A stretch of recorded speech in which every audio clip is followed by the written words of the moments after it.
possamos, ó Deus, contemplar a Tua face e aprender com o Senhor. Que o Senhor possa falar ao nosso coração, Pai, com a Tua palavra nos mostrar, ó Deus, a Tua bênção, a Tua graça, a Tua bondade. E que essa palavra penetre no mais íntimo do nosso coração e nos convença, Pai, para que venhamos verdadeiramente crer e sermos ajudados, abençoados, cheios da Tua graça e da Tua presença, Pai. Meu Deus, que a Tua palavra, Deus, ela produza o fruto necessário no nosso coração, que é o fruto da fé. Que, meu Deus, venhamos ser cheios da Tua presença e da sabedoria que vem de Ti, ó Pai, para compreendermos a Tua maneira de agir e confiarmos em Ti e seguirmos o Teu caminho sem pegarmos atalhos, Pai, mas firmes, sem olhar nem para a direita nem para a esquerda, mas olhando para o alvo que é Cristo, crendo na Tua promessa, crendo na Tua palavra e sendo abençoados em o nome de Jesus. Amém? Salmo 65.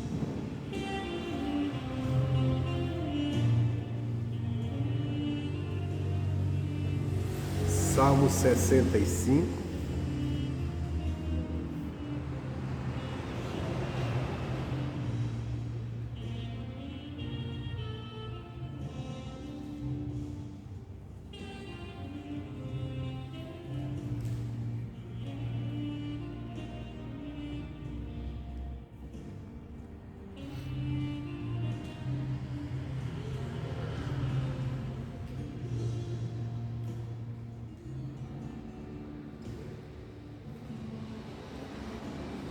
Salmo 65 é um cântico de louvor pelas bênçãos de Deus, esse salmo. Ele não tem o autor dele. Ele começa esse salmo, melhor, eu vou pegar aqui o versículo 2, que ele diz assim: ó Tu que ouves as orações, a ti virá toda a cara. Então, isso é a primeira coisa que nós devemos ter consciência quando nós vamos a Deus, buscar a Deus, que Ele ouve as orações. A maioria das pessoas perde a oração. Eu estou gravando, vou focar aqui. A maioria das pessoas, eles perdem a oração por isso. A pessoa ora, mas ele ora daquela forma religiosa, sem olhar. Não, Deus é um Deus que ouve oração. E ele diz: ó Tu que ouve as orações, a ti virá toda a cara. Quer dizer, quando nós vamos a Deus, quando você vai à igreja, quando você vai ou entra no teu quarto, vai orar, como Jesus ensinou, você tem que entender: não, eu vou buscar um Deus que ouve as minhas orações. Por que é que a maioria das orações fica sem sentido? Porque falta essa consciência. Essa consciência que Deus ouve as orações. E muitas pessoas, elas oram mecanicamente. No automático, no mecânico. Como assim? Ela entra, já aprendeu a fazer aquilo, faz lá aquelas palavras, ela entra lá e fala. O católico rezando o Pai Nosso. Ele reza automaticamente, mas ele nem está sentindo se Deus está ouvindo ou não. Ele acha que está fazendo uma coisa religiosa que é certa, mas sem aquela consciência, sem aquela convicção. Deus está ouvindo essa oração, cada palavra. Até porque a maioria das pessoas, vou falar aqui do católico que reza o Pai Nosso, a maioria, se estivesse prestando atenção no que ele está dizendo e que Deus estava ouvindo, ele não falaria para Deus palavras que tem dentro do Pai Nosso. Por exemplo, a pessoa diz assim: perdoa os nossos pecados como temos perdoado a quem tem nos ofendido. E o camarada às vezes está magoado com as pessoas, não tem perdoado, está aborrecido, não libera perdão. Aí ele fala uma coisa dessa dizendo a Deus, falando para Deus. Imagina se ele tivesse consciência: pô, eu estou falando isso aqui para Deus que sabe que eu estou mentindo. Porque se eu estou magoado com você, se eu estou machucado com você e eu não quero te perdoar porque você me magoou. E às vezes tem até razão, realmente, mas Deus manda perdoar. e eu não te perdoo, eu vou rezar, orar e chego para Deus e falar assim, ó, perdoa, Deus, meus pecados, como eu tenho perdoado a quem me ofendido. Eu não te ofendi, eu estou mentindo. A maioria que reza o Pai Nosso, que é uma oração pura, ensinada dentro de um contexto, a maioria sai dali mais pecador do que entrou. Mais pecador. E o pior, pede perdão. Mas Jesus disse, se vocês não perdoar quem ofendeu vocês, também não alcançarão o perdão de Deus. Mas sai pior, porque primeiro ele sai como mentiroso. Perdoa os nossos pecados como nós perdoamos a quem tem nos ofendido. Imagina isso, vamos dizer, eu estou pegando o catolicismo, não quero falar do catolicismo, mas o católico geralmente é quem mais faz a oração assim, direta do Pai Nosso. O crente ora mais usando suas próprias palavras. Agora imagina quando um sacerdote católico reúne o povo e no coletivo ele diz, vamos rezar o Pai Nosso. Faz todo mundo mentir, ou quase todos, né? Porque a maioria ali tem confusão, tem intrigas, tem pessoas que ela nem fala mais, aborrecida. Quer dizer, faz a pessoa mais pecador do que estava. Isso é sério. Aí tem o crente também. O crente também vai orar e não tem consciência que Deus está ouvindo sua oração. Ele ora. Aí ele fica naquela, aleluia, aleluia, glória a Deus, só sabe falar isso. Ele vai no automático também. Palavras que ele aprendeu, ele vai falando. Então nós temos que ter consciência. Eu estou falando com um Deus que ouve orações. Eu estou falando, Ele está ouvindo. Então eu tenho que ter cuidado nas minhas palavras. Por isso que a Bíblia nos ensina lá em Eclesiastes, que quando você entrar na casa do Senhor, sejam poucas as tuas palavras. Não prometa nada para Deus. É melhor você... Se você prometeu, tem que cumprir. Se você votou alguma coisa, fez algum voto, quando a gente fala voto hoje na igreja, o povo pensa logo dinheiro. Não é dinheiro. Voto é quando eu estou votando algo, que eu estou dizendo, estou prometendo algo. Vou usar a linguagem do católico. Estou fazendo uma promessa. Estou prometendo agir. Não, a partir de hoje, Deus, eu vou fazer isso e isso. A partir de hoje eu vou ser assim e assim. Você está pronto para cumprir isso até o último dia da vida? Então é melhor não prometer. É melhor chegar lá e buscar. Deus, tem misericórdia de mim, me ajuda. Eu quero andar contigo em sinceridade. Que o Senhor me sustente, que o Senhor me segure para que eu nunca venha cair, para que eu nunca venha fazer o que está errado. Mas aí você diz, não, a partir de hoje, quantas pessoas não já chegaram na igreja e disseram, Deus, a partir de hoje eu não vou sair da tua casa. E hoje não voltaram. Mentiroso. Se tivesse pensado no que tinha falado e que Deus estava ouvindo aquilo, aí a pessoa diz, não vou falar isso, não vou me comprometer com o que eu não sei se sou capaz de cumprir. Então eu vou fazer o quê? Eu vou fazer minha oração, vou louvar a Deus, vou adorar a Deus, vou pedir para Ele a misericórdia, vou pedir a Ele força para continuar, vou buscar Ele. Eu sei que eu dependo dEle, mas não sair falando qualquer coisa. Por quê? Porque eu sei que eu estou diante de um Deus que está ouvindo. E se Ele está ouvindo, Ele está dando ouvidos, Ele está levando a sério. É só nós olharmos na Bíblia como Deus tratou o povo de Israel. Muitas das vezes o povo de Israel foram punidos pelo que falaram. Não foi pelo que fizeram, foi pelo que falaram. Por exemplo, o povo murmuraram contra Moisés lá no deserto. Moisés, tu nos trouxesse para morrer nesse deserto. Deus ouviu aquilo e ficou irado. Porque Deus tinha trazido ele, tinha prometido levar isso para a terra prometida, uma terra boa. Lógico que ali havia uma dificuldade, mas a promessa de Deus era aquela.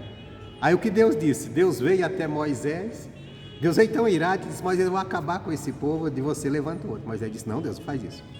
Moisés intercedeu. Leva o povo. Ele disse, tudo bem.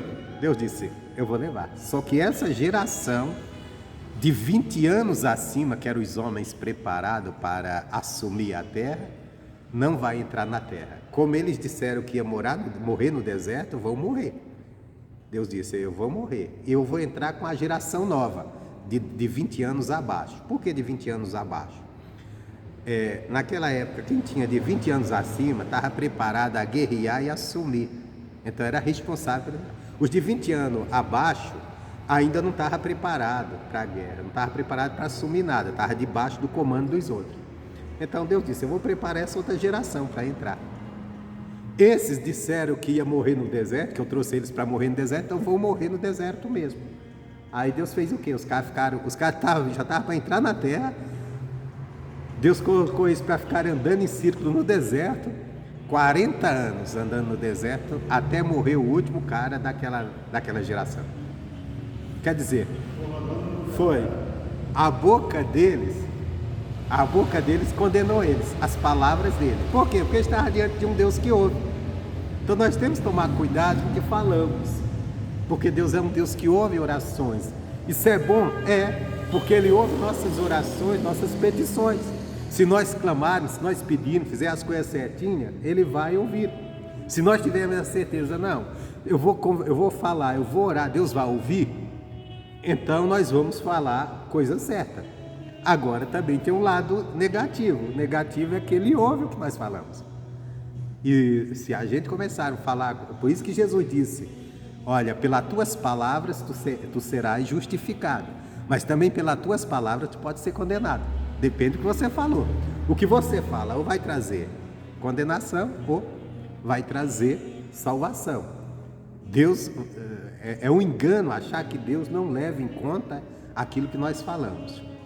Lógico que com Deus está a misericórdia e o perdão. Ele não vai nos punir por cada palavra que nós falamos errada. A questão é quando você errar, você perceber, você chegar até Ele e dizer, Deus perdoa, eu errei, eu falhei. Eu falei o que não deveria falar. Isso tem que se sujeitar a Ele. Mas nós temos que tomar um cuidado. E tomar um cuidado na hora de orar. Quando de orar, não... porque às vezes o pior momento do cristão não é quando ele chega na igreja. Quando ele chega na igreja, tudo é festa. Porque ele chega, apesar de ele chegar com pouco entendimento na igreja, mas às vezes ele chega com o coração aberto para Deus, aberto para aprender. Às vezes o pior momento do cristão é quando ele já está com tempo de igreja, porque ele começa a achar que sabe demais, que ele começa a achar que já está muito bem, e ele começa a fazer as coisas, dizer, não, eu já tenho experiência, eu já tenho tantos anos de igreja, ele começa a fazer as coisas às vezes por conta própria, ao invés de melhorar, ele piora. É igual o casamento, que às vezes no casamento, no começo, tudo é flores, tudo é flores, de repente começa, aí o casamento vai ficando tempo, a rotina vai tomando conta, e o camarada começa, vamos dizer assim, entrar num cotidiano, começa a relaxar, e de repente o casamento está bem frio, a pessoa, não, mas já tem tantos anos, mas não melhorou, piorou. Então às vezes também acontece na vida espiritual. Então, nós temos que ter essa consciência. Deus é um Deus que ouve oração. Eu vou orar, eu vou clamar, eu sei que Deus vai ouvir. Então Ele vai me ajudar, Ele vai me abençoar. Agora também eu tenho que olhar, espera aí, eu não posso chegar na minha oração falando apenas que eu decorei algo, falando uma repetição qualquer. Por quê? Porque de repente, se eu for falar sem sentido, Deus está ouvindo. Ele está ali, e se Ele está dando atenção à tua oração, Ele está dando atenção porque Ele quer te ajudar, Ele quer te abençoar, mas Ele vai seguir as tuas palavras. O exemplo que Deus fez com o povo de Israel, Moisés, como eles falaram, então assim seja feito. O que foi que o povo tinha falado? O povo tinha falado, tu nos trouxeste para esse deserto para morrer nele. Então disse, eles falaram assim, então vou morrer no deserto, e morreram. Quer dizer, o propósito de Deus era outro, era abençoar. Mas eles não acreditaram e nós temos que tomar muito cuidado na hora das lutas, na hora das dificuldades, que é de onde pode sair palavras tolas da nossa boca. Deus espera que saiam palavras de confiança. Continuando aqui. Aí no versículo 4,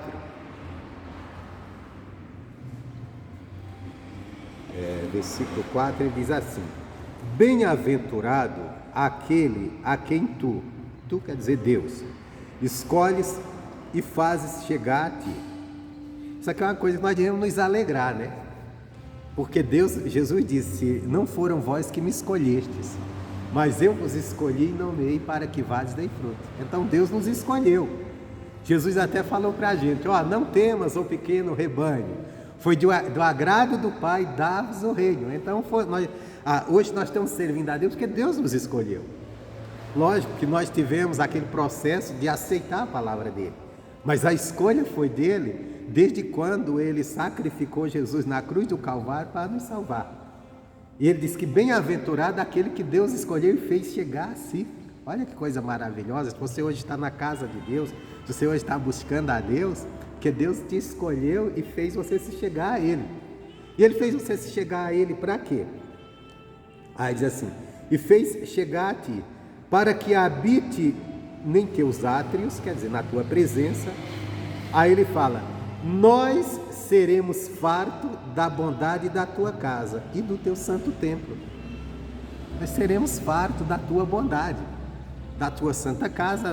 Levando isso lá para a época de Salmo, Israel, eles olhavam muito para o templo que foi construído ali. Agora, olhando para hoje, a tua casa, a Bíblia fala que Jesus, ele cuidou da sua própria casa. A casa é a igreja, no sentido, não o templo aqui, a construção, mas o povo, a família espiritual, aqueles que se converteram. Então Deus nos trouxe para fazer abençoar, e dentro dessa família, no meio dessa casa, tem bênçãos, tem bondade de Deus.